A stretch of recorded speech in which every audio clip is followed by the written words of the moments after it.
Muy buenas tardes, estimados estudiantes. En la clase de hoy vamos a desarrollar un poco más el concepto de ecosistemas, dado que nuestra asignatura se denomina Valoración y diseño de esquemas de compensación por servicios ecosistémicos. Y para ellos vamos a compartir entonces una presentación sobre esta temática.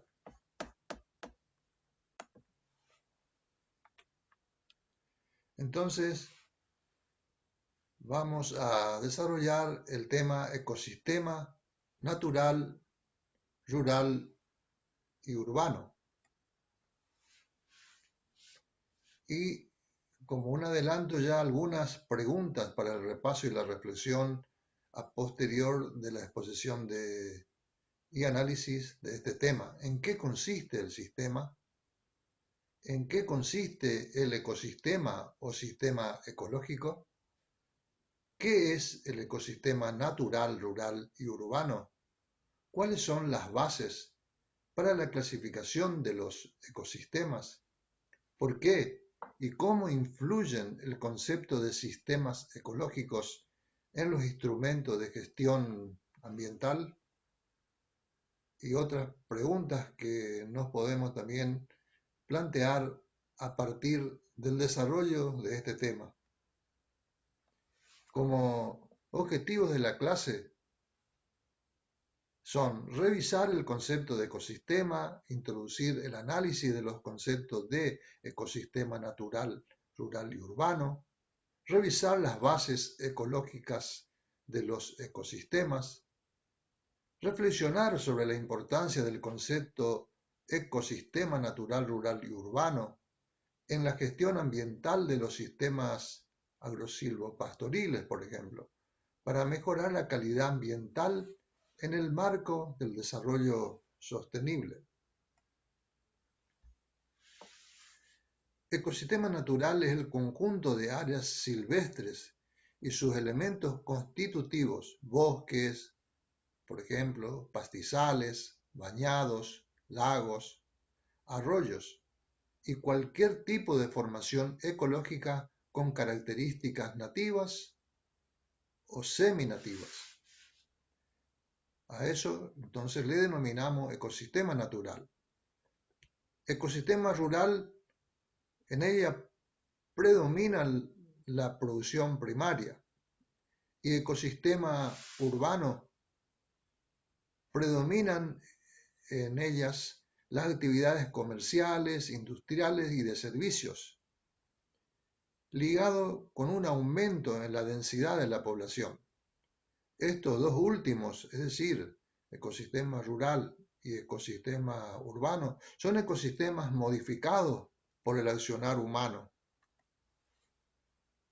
Para ilustrar un poco la exposición, estamos presentando la fotografía de un paisaje. En este caso corresponde a la reserva de la biosfera Yabotí, concretamente en el Parque Provincial Mócona. Y en esta otra fotografía estamos visitando una explotación piscícola, es decir, piscicultura en aledaño a una propiedad de la empresa Arauco Argentina que visitamos en su momento. Bueno, y como un ejemplo de ecosistema, o sea, la primera fotografía era para ilustrar los ecosistemas naturales, por ejemplo. Y la segunda fotografía era para ilustrar un ecosistema rural. Y en esta fotografía estamos representando lo que es un ecosistema urbano. Ecosistema natural, rural y urbano son clases de ecosistemas deben, que deben interdisciplinariamente gestionarse ambientalmente, basados en los principios ecológicos con enfoques sistémicos y holísticos, es decir, analizar todo como sistemas ecológicos y holísticos, es decir, analizar el todo, analizar las partes como componentes de un todo, y no las partes en sí mismas, sino en cuanto y en tanto formando parte de un sistema ecológico. E implementando los instrumentos de gestión ambiental en un ecosistema de mayor nivel que los contenga, en el marco del ordenamiento territorial para el desarrollo sostenible, en lo económico, en lo ambiental y en lo social. También implementar planes con programas en los ecosistemas y especialmente en los sistemas productivos, como lo son los ecosistemas rurales y también los ecosistemas naturales donde se desarrollan actividades productivas y, por qué no, también incluir los ecosistemas urbanos.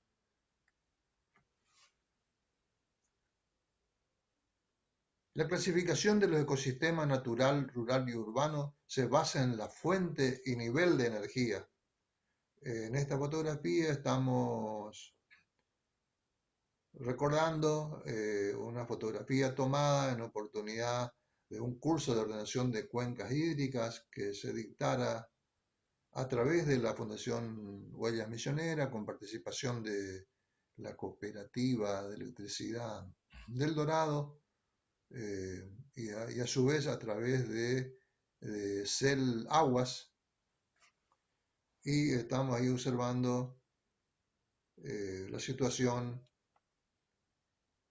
de los bosques protectores y el curso de agua del arroyo Piraiminí en cercanías de la toma de agua que abastece a la ciudad del Dorado. El diagrama muestra los niveles sucesivos de organización de los biosistemas, según Odo 1998. O sea, tenemos un componente biótico más el componente abiótico, conforman lo que se denominan los biosistemas. Entonces tenemos componentes genéticos, los genes, células, órganos, organismos, poblaciones, comunidades, que más la materia y la energía conforman lo que se conoce como la biosfera. Y entonces decíamos genes, que constituyen los componentes genéticos, y bueno, las células, los componentes celulares, y los órganos, bueno, relacionados con los órganos y organismos, ¿no? Relacionado también con los organismos, poblaciones, relacionadas con las poblaciones, que la sumatoria, es decir, el conjunto de todos estos componentes, conforman lo que se denominan ecosistemas. Y a partir de organismos y poblaciones, y por supuesto ecosistemas, es el área de mayor interés ecológico. No dejando, por lo tanto, también, no dejando, sin embargo, de tener importancia los otros componentes como los componentes genéticos, las células inclusive, los órganos, ¿no? La relación entre la estructura y la función de cada nivel de organización biológica es una meta común en toda investigación biológica.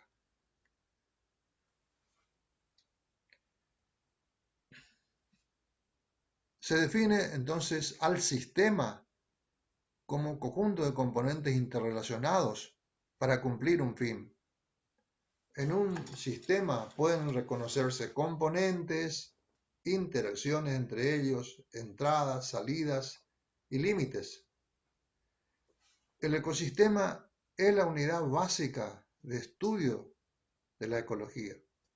Un ecosistema incluye las relaciones que existen entre el conjunto de organismos que se encuentran en un área determinada y su ambiente. Las comunidades se integran en su medio y establecen relaciones que dan lugar a un sistema funcional, ecosistema o sistema ecológico denominado así. Ejemplo, un bosque, un río, una cuenca hidrográfica, un sistema agrícola, etcétera, son ecosistemas. Algunos principios que rigen a los ecosistemas. Niveles de integración. El todo es más que la suma de las partes. A este efecto se lo conoce como sinergia.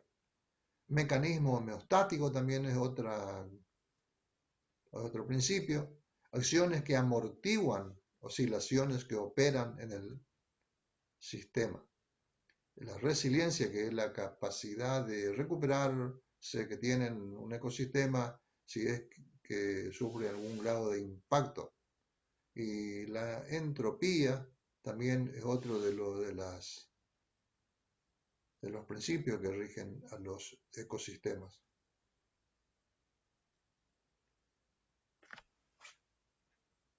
Un modelo funcional de una situación ecológica tiene generalmente 4 componentes: propiedades, variable de estado, relacionada con la variable de estado, fuerzas, por ejemplo acá representado acá en este círculo, con la letra E, fuentes de energía exteriores que impulsan el sistema, sería como el combustible que moviliza todo el funcionamiento del ecosistema. En este caso, por ejemplo, estamos representando un ecosistema pradera, que no podría funcionar si es que no tiene esta energía que fundamentalmente es la energía solar. La trayectoria del flujo, que estamos indicando en este sentido como un ingreso de la energía al ecosistema pradera, estamos indicando la trayectoria del flujo como con la letra F mayúscula, indica el flujo de energía y materiales enlazando propiedades entre sí y con fuerzas, interacciones entre las comunidades que integran los ecosistemas, que estamos representando con la letra I, funciones de interacción donde las fuerzas y propiedades actúan entre sí para modificar, amplificar o controlar los flujos. Por ejemplo, hay una interacción acá entre el componente vegetal, el componente animal, por ejemplo, en el caso de la pradera, compuesto fundamentalmente por herbívoros, que mediante una relación de alimentación, ¿no? El animal eh,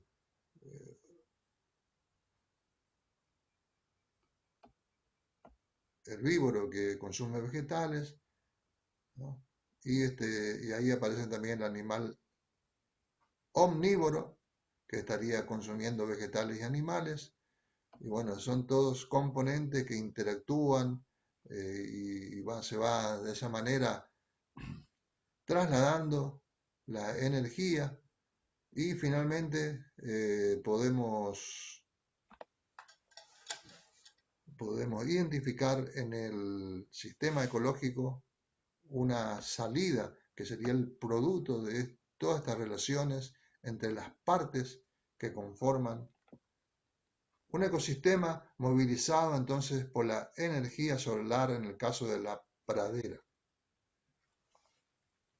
Los ecosistemas son capaces de un autodesarrollo como programación inducida desde el exterior, crecimiento, restauración, reemplazo de partes y otros. Los tres estados del ecosistema en términos de subcambio en el tiempo podemos representar de esta manera. O sea, a través del diagrama de caja negra, que entonces entran, hay ingresos que actúan sobre los componentes y hay egresos acá también y de esta manera también. Y denominamos a este estado, representado acá en la parte inferior con este gráfico, estado transitorio positivo, que está indicando un sistema en crecimiento. Por ejemplo, campo recién sembrado, donde la producción, acá así, representamos en ordenada producción y en abscisa el tiempo vamos a tener una curva de este tipo, un aumento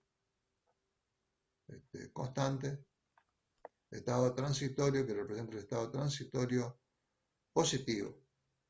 En este caso tendríamos un estado estable, representado así mediante este esquema, que está indicando un sistema equilibrado, por ejemplo un bosque maduro, porque sabemos que en un bosque maduro, que está en estado de clima, eh, la producción va a tener variaciones estacionales y demás, pero va a tender el promedio a ser una constante. Porque así como hay crecimiento, también hay deterioro y también hay destrucción de los componentes de la biomasa, por ejemplo, ¿no? Y de esta manera estamos indicando entonces la gráfica de comportamiento de un sistema estable de este tipo, como sería, por ejemplo, un bosque maduro. Y un estado transitorio, que representamos por este esquema, negativo, es un sistema decadente. Es decir, por ejemplo, si analizamos o usamos como analogía un tronco caído, entonces cuando transcurre el tiempo, eh, la materia se va a ir deteriorando. O sea, desde un punto máximo hasta un punto mínimo, a medida que transcurre el tiempo. En cuanto a los principales tipos de ecosistemas, con una imagen integral de la estructura y función del ecosistema pueden examinarse sus partes componentes y aspectos funcionales como las poblaciones, el ciclo del nitrógeno, la productividad vegetal, o examinar ambientes específicos como un ecosistema natural, rural o urbano dentro de una perspectiva. La energía es un común denominador muy importante en todos los ecosistemas, ya sean ecosistemas naturales, o sea, diseñados por la naturaleza o por el hombre, como los ecosistemas rurales y urbanos. La energía es la principal función impulsora de un ecosistema, como dijimos anteriormente, y proporciona un fundamento para lo que se denomina clasificación de primer orden de los ecosistemas. En cuanto a la clasificación de los ecosistemas con base a las fuentes y niveles de energía, tenemos ecosistemas naturales, entonces, no subsidiados, impulsados por energía solar. El dominio pelágico, extenso estrecho de bosque de zonas altas y de praderas, los lagos grandes y profundos, poca productividad, baja capacidad de realizar trabajo e impulso energético son las características entonces de estos ecosistemas naturales. En cuanto al flujo anual,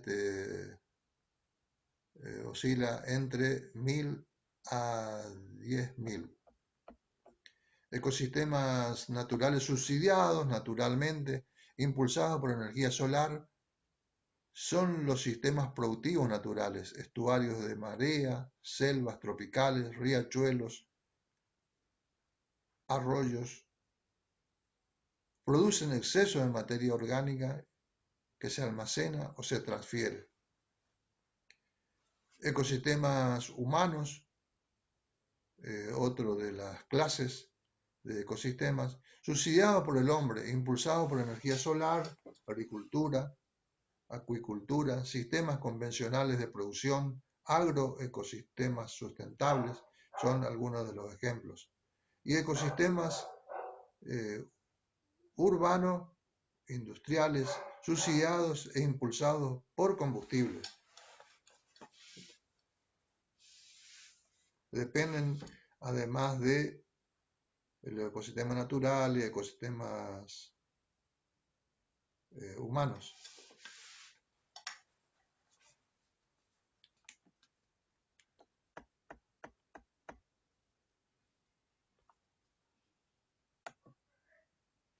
En cuanto a las partes componentes de los ecosistemas, podemos ensayar una clasificación basada en los niveles tróficos. En primer lugar tenemos los componentes abióticos, como sustancias inorgánicas, nutrientes, sustancias orgánicas, el régimen climático. Tenemos los componentes bióticos, como los productores, que son autótrofos, los consumidores, que son heterótrofos, los desintegradores, que son saprófitos, y podemos señalar algunos conceptos como la biomasa o contingente actual, peso vivo, peso de los organismos presentes para un tiempo dado. Otro concepto que influye acá son los detritus, el humus o sustancias húmicas, los ecotonos, que sabemos que son áreas de transición, es decir, áreas de transición entre un ecosistema y otro, como podría ser los bosques riparios o las áreas aledañas a un bosque que limita con otro ecosistema que es la pradera. En ese límite podemos identificar los ecotonos. En cuanto a los factores bióticos, como dijimos, entre los seres vivos de un ecosistema pueden establecerse diferentes niveles de organización. Población, por ejemplo, son seres de la misma especie que forman parte de un ecosistema. Comunidad, biocenosis, conjunto de poblaciones de seres vivos que habitan en un ecosistema. Sucesión ecológica, el proceso de transición ordenada de una comunidad a otra en un ecosistema. La formación que se halla en equilibrio con el medio físico se denomina comunidad clima, como dijimos anteriormente. Hay dos tipos de sucesiones, las primarias y las secundarias.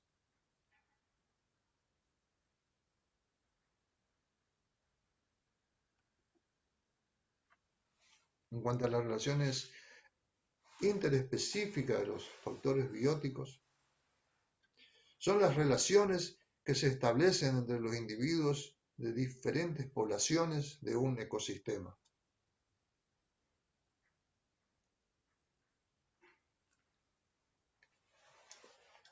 Como es la depredación, donde un ser vivo se alimenta de otro al que da muerte. Competencia, dos especies utilizan un mismo recurso. Parasitismo, un ser vivo se alimenta de otro, causándole un perjuicio, pero no la muerte. Los hay internos y externos. Mutualismo, dos especies se asocian para beneficiarse mutuamente. Son algunas de las relaciones que se pueden dar entre los factores bióticos interespecíficas, relaciones interespecíficas. Y relaciones intraespecíficas son las relaciones que se establecen entre los individuos de la misma población de un ecosistema. Como la competencia, los animales pueden competir por los mismos recursos. Y cooperación, cuando la relación proporciona beneficios a los individuos. En cuanto a los ciclos biogeoquímicos, que también forma parte del proceso fundamental en el funcionamiento de un ecosistema. Tenemos los ciclos biogeoquímicos, que son el flujo de materiales inorgánicos desde el medio ambiente hasta los organismos y viceversa en los ecosistemas. Estos ciclos pueden ser sedimentarios, se lleva a cabo mayormente en el medio terrestre, por ejemplo el ciclo del fósforo, y gaseosos ocurre principalmente en la atmósfera, como el ciclo del nitrógeno.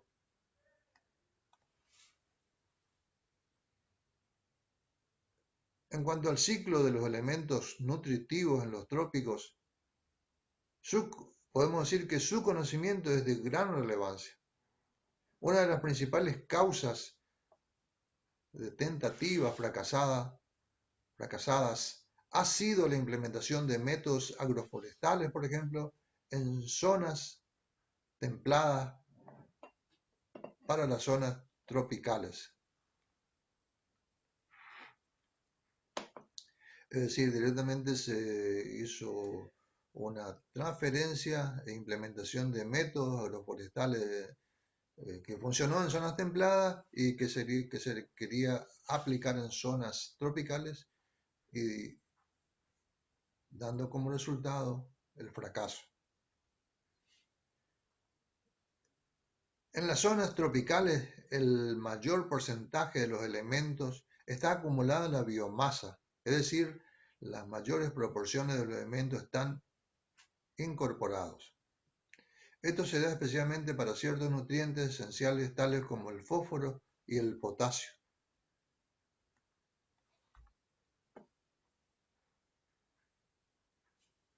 Una de las características del ciclo de los elementos nutritivos en los trópicos es la elevada tasa de renovación de la biomasa, mayor magnitud en la descomposición y del ciclaje de nutrientes de toda la biota. El ciclaje de nutrientes se produce en un periodo breve de tiempo en comparación con lo de las zonas templadas.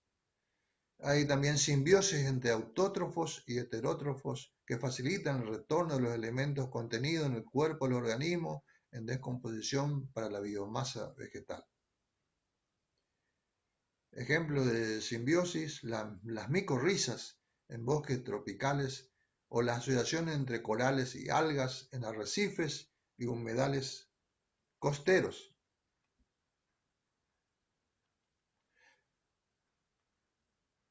Un ecosistema terrestre y un ecosistema acuático de aguas profundas están poblados por diferentes tipos de organismos.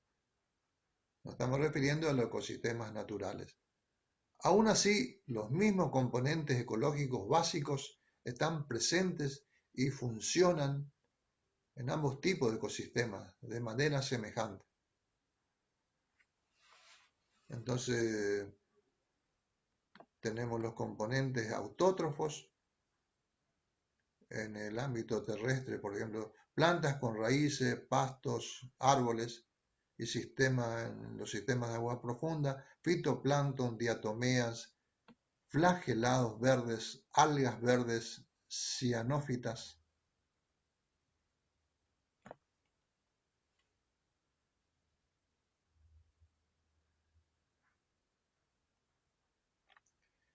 Bueno, para ilustrar un poco a los ecosistemas naturales, en este caso ecosistemas de agua dulce, estamos mostrando la imagen del planeta Tierra, donde la mayor parte, como vemos, es agua.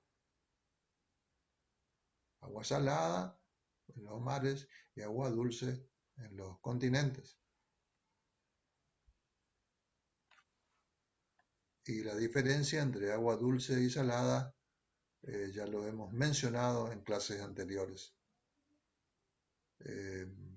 Acá la imagen estamos mostrando la altura, en este caso del Parque Suel, del Dorado Misiones, un ejemplo de ecosistema de agua dulce, donde observamos en primer plano la costa argentina, el río Paraná, y en segundo plano un paisaje de lo que ya pertenece a la República del Paraguay. Otro ejemplo, en este caso un puente sobre el arroyo Merten, en la cuenca del arroyo Schwarzenberg. como para ilustrar una parte nada más de lo que conforma un ecosistema de agua dulce. En cuanto a los ecosistemas naturales, ecosistemas terrestres, los ecosistemas terrestres son aquellos en los que la fauna y la flora viven en el suelo o subsuelo y en el aire.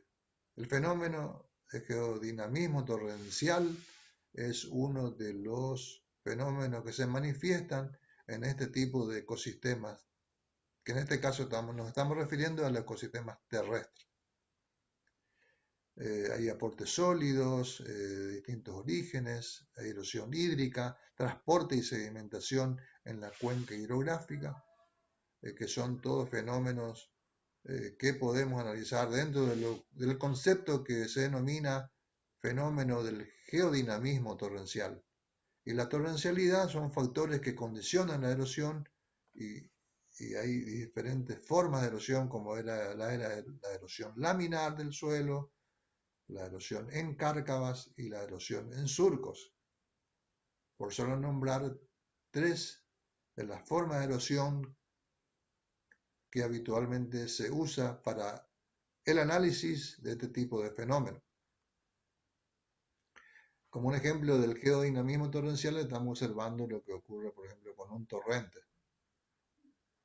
Es decir, por acción de las lluvias, hay desprendimiento, hay transporte y hay depósitos de materiales en la parte baja, en este caso del torrente. En cuanto a los grados de torrencialidad, podemos rápidamente decir que los factores que más influyen, el factor climático, el relieve, o sea, mayor pendiente, por ejemplo, hay mayor torrencialidad en un ecosistema o en una cuenca hidrográfica.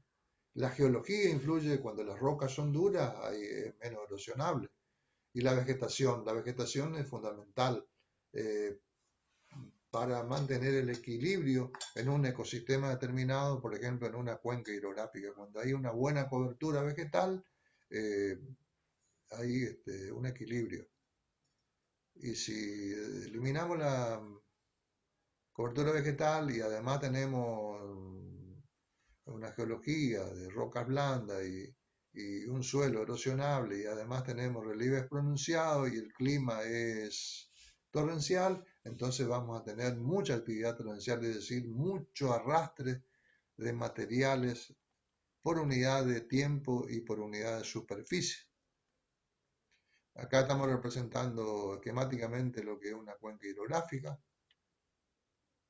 donde tenemos componentes como es la precipitación, que escurre aguas abajo a través de la red hídrica, y tenemos, por ejemplo, su sistema dentro de lo que es este sistema cuenca hidrográfica, como podríamos decir el sistema biológico, como por ejemplo el forestal, el físico, como serían los suelos, económico, como es la producción agrícola o forestal o ganadera, y social, como es la presencia de comunidades, que a su vez hay toda una organización y un marco legal que los regula y una política que también utiliza herramientas como las leyes para regular esta relación social y la relación entre la sociedad y el ambiente y los factores económicos que también influyen en las relaciones en una determinada sociedad. Entonces, como producto, digamos, de este proceso, vamos a tener que el agua desagua acá por la cuenca inferior, ¿no? Y acá estamos representando que, por ejemplo, si hay acciones, porque puede haber acciones conservacionistas y también un uso irracional de los recursos del cual disponemos en esta cuenca hidrográfica. Por ejemplo, podemos decir que acciones en la parte alta pueden afectar las partes bajas de la cuenca y acciones en las partes bajas pueden también incidir en las partes altas. Hay como una interrelación entre las acciones que ocurren en diferentes partes de este sistema ecológico o ecosistema que denominamos cuenca hidrográfica. Y además tenemos acciones que pueden ser, como decíamos, conservacionistas o un uso racional que repercute y tiene efectos sobre la sostenibilidad y sobre la degradación o conservación de la cuenca hidrográfica.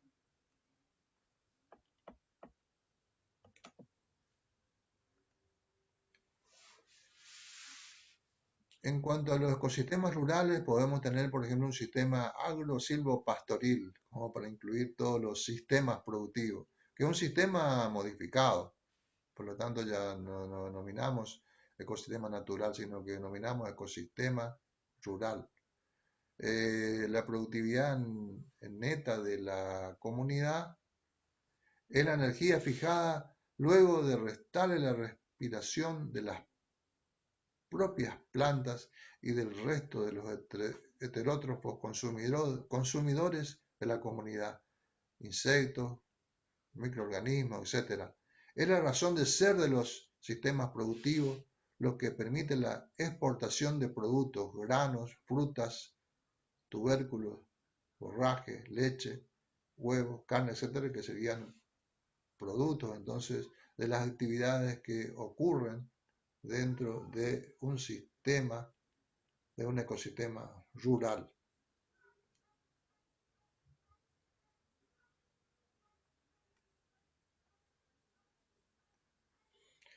Los sistemas silvopastoriles entonces son sistemas muy complejos con componentes biológicos que han sido distribuidos en el tiempo y el espacio, interactuando con componentes socioculturales, con determinados objetivos, racionalidades, conocimiento y cultura de los agricultores. Los componentes biológicos de los ecosistemas y sistemas productivos pueden dividirse según su función en productores, consumidores y detritívoros o descomponedores. También es necesario definir los límites, los niveles jerárquicos. El análisis puede realizarse a nivel de país o de cuenca hidrográfica, de región, de fincas, de parcelas o de plantas. Es decir, los límites de un ecosistema los definimos de acuerdo a los objetivos que tenemos de su estudio y de su desarrollo.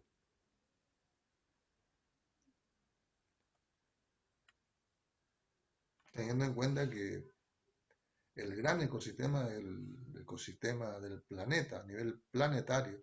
O sea, todo el planeta Tierra es un gran ecosistema, pero a veces para su estudio y para su investigación necesitamos restringir esos límites y definir muy bien, entonces, para saber, para estudiar los procesos que ocurren ahí, los componentes de ese ecosistema, las entradas y las salidas de ese ecosistema. Como en los ecosistemas naturales, en los agroecosistemas, por ejemplo, pueden reconocerse 5 procesos básicos según Lugo, Morri expresara en 1982. La fotosíntesis, la respiración, el flujo de nutrientes, los ciclos biogeoquímicos, la sucesión y los procesos internos de regulación, es decir, ciclos reproductivos, fases fenológicas, asignación de recursos. Algunos atributos o propiedades de los sistemas es la productividad, la biomasa total por unidad de superficie en un periodo determinado de tiempo. Es lo que define la productividad, por ejemplo, de un sistema agrosilvopastoril. La eficiencia, que es la relación entre insumos que ingresan y los que salen. La estabilidad, capacidad de resistencia a los cambios. Esta está relacionado con la resiliencia, que como dijimos anteriormente, es la capacidad de recuperarse, de recuperación de un ecosistema luego de sufrir algún disturbio. Mientras más alejado, entre comillas, esté el sistema agrosilvopastoril de las características del sistema maduro de la zona, mayor será la cantidad de insumos que tendremos que invertir para mantenerlo y mayores los costos ambientales que podemos ocasionar. La agrosilvoecología, entonces, propone no tanto volver a la naturaleza, sino manejar los sistemas agrosilvopastoriles de manera tal de seguir obteniendo un elevado nivel de productividad a nivel de sistema, pero compatible con la disminución de los costos de mantenimiento y los impactos ambientales no deseados. El ecosistema urbano, que es otro de los ecosistemas que estamos analizando, además de los ecosistemas naturales y rurales, el ecosistema urbano es básicamente impulsado por combustible. Ahí ya la influencia de la energía solar que teníamos en el ecosistema natural y la combinación de energía solar y eh, insumos artificiales, digamos así, que se utilizan en los ecosistemas rurales, en los ecosistemas urbanos, básicamente está impulsado por combustible. Son ecosistemas heterótrofos, es decir, no son autótrofos, sino heterótrofos, que dependen de grandes insumos de flujo energético provenientes de fuentes externas al sistema. Si bien incluyen el componente autotrófico también, o espacios verdes, que tendrían una cierta actividad autotrófica. Pero generalmente, hablando en general, es un ecosistema básicamente impulsado por combustible. Son el nivel y tipo de energía, además del flujo de material, los que determinan la gran diferencia entre una ciudad impulsada por combustible y un ecosistema natural impulsado por energía solar. También la ciudad debe importar todo el alimento requerido. Bueno, esta imagen un poco para ilustrar la posición muestra la ubicación de los bosques nativos remanentes de la selva misionera sobre el suelo de la unidad cartográfica 6B y bueno, que se propone a través de otros proyectos de extensión y demás eh, que se conserve en el municipio El Dorado con la herramienta de una ordenación, con la herramienta de una ordenanza en el marco del desarrollo provincial de bosques protectores. Acá estamos, este es el municipio del Dorado entonces. Bueno, acá a la izquierda se ve Paraguay, el río Paraná, el límite del municipio del Dorado. A la derecha de esta línea roja está ya el municipio de 9 de Julio. Al norte el municipio de Victoria, al sur el municipio de Piraí, Puerto Piraí. La red hidrográfica y algunos bosques nativos que aún se conservan sobre los cursos de agua. Es decir, a simple vista se observa un impacto antrópico bastante elevado en la transformación que produce el hombre con su acción antrópica sobre los ecosistemas. Para finalizar, nuestro desafío entonces es que la ciudad nos llegue a ser un parásito, sino un simbionte más benévolo con el medio que lo rodea.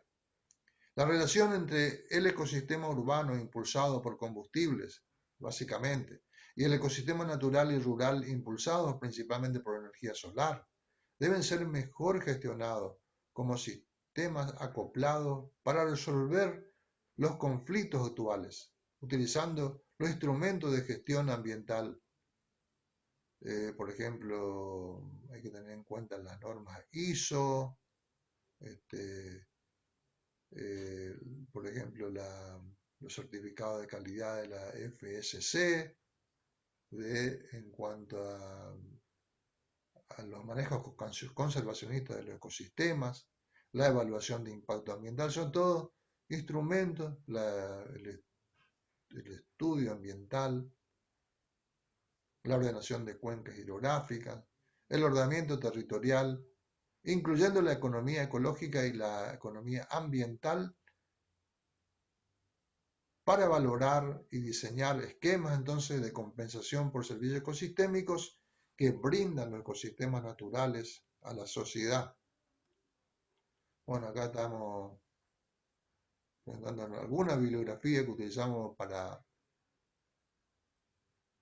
preparar el contenido de esta exposición, otras bibliografías, otras, y algunas preguntas, como decía al comienzo, para el repaso y la reflexión. ¿En qué consiste el sistema? ¿En qué consiste el ecosistema o sistema ecológico? ¿Qué es el ecosistema natural? ¿En qué consiste el ecosistema rural? ¿Cómo define el ecosistema urbano? ¿Cuáles son las bases para la clasificación de los ecosistemas? ¿Por qué y cómo influye el concepto de sistemas ecológicos en los instrumentos de gestión ambiental de los agroecosistemas o sistemas agro silvo pastoriles? Y algunas otras preguntas que podemos realizarnos sobre la base de esta exposición, y que a continuación, en un debate que podemos realizar en esta clase, responder y bueno, aportar nuestra respuesta a cada una de estas preguntas y aportar también nuestros conocimientos y nuestros pensamientos para continuar desarrollando lo que nos habíamos propuesto al comienzo, que es la construcción grupal del conocimiento, donde la idea es que todos aprendamos, tanto estudiantes, a través de la interrelación entre ustedes, interrelación entre los estudiantes y los profesores, interrelación entre nosotros, los profesores, y a su vez con los estudiantes. Entonces salimos todos beneficiados con un mayor conocimiento. ¿Para qué? Bueno, para cada vez más afianzarnos en el conocimiento para valorar y diseñar esquemas de compensación por los servicios ecosistémicos, que es la denominación de nuestra asignatura que estamos desarrollando actualmente también a través de la presente clase. Y el éxito entonces, como decíamos ya del primer día, va a depender del aporte de todos, tanto de los profesores y también de los estudiantes, y de la interrelación de cada uno de los que integramos esta asignatura y este curso. Muchas gracias por vuestra amable atención, y entonces a continuación les invitamos, basado en las consignas que se planteó hoy en la exposición, a debatir y a aportar para desarrollar aún más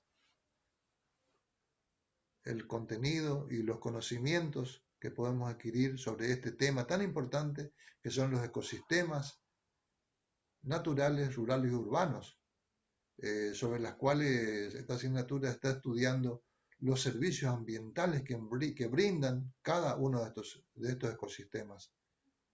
Nos vemos entonces en el debate en foro. Muchísimas gracias, cuídense y seguimos en contacto. Saludos cordiales.